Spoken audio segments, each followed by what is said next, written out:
అలాగే మున్నూరు కాపులకు సంబంధించి ఒక పిటిషన్ వచ్చింది సార్.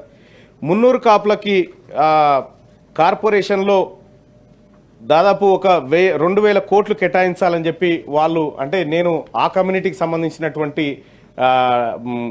మనిషినే సార్, అందుకోసమే వాళ్ళు నా దగ్గరకు వచ్చి మీరు ప్రభుత్వం ముందు పెట్టండి ఈ అంశం అని చెప్పినారు సార్. అలాగే మున్నూరు కాపులకు సంబంధించినటువంటి ఏదైతే ల్యాండ్ ఇచ్చినారో అక్కడ ఆత్మగౌరవ భవనం అని చెప్పి దానికి నిర్మాణం కోసం ఒక 20 కోట్ల రూపాయలు మంజూరు చేయాలని చెప్పి వాళ్ళు చెప్తా ఉన్నారు సార్. అలాగే ఇంకా రాబోయేటువంటి స్థానిక సంస్థల ఎన్నికల్లో కూడా రిజర్వేషన్ల శాతం బీసీలకు పెంచాలని చెప్పి వాళ్ళు డిమాండ్ చేస్తూ ఉన్నారు సార్. అది ఆ పిటిషన్ చేస్తూ ఉన్నాను సార్. అలాగే మున్నూరు కాపులకు సంబంధించి ఒక పిటిషన్ వచ్చింది సార్. మున్నూరు కాపులకి కార్పొరేషన్లో దాదాపు ఒక 2,000 కోట్లు కేటాయించాలని చెప్పి వాళ్ళు, అంటే నేను ఆ కమ్యూనిటీకి సంబంధించినటువంటి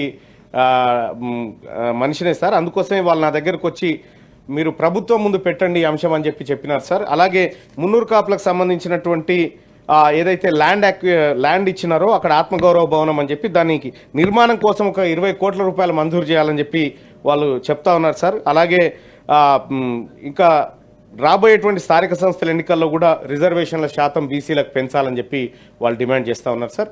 అది ఆ పిటిషన్ చేస్తూ ఉన్నాను సార్.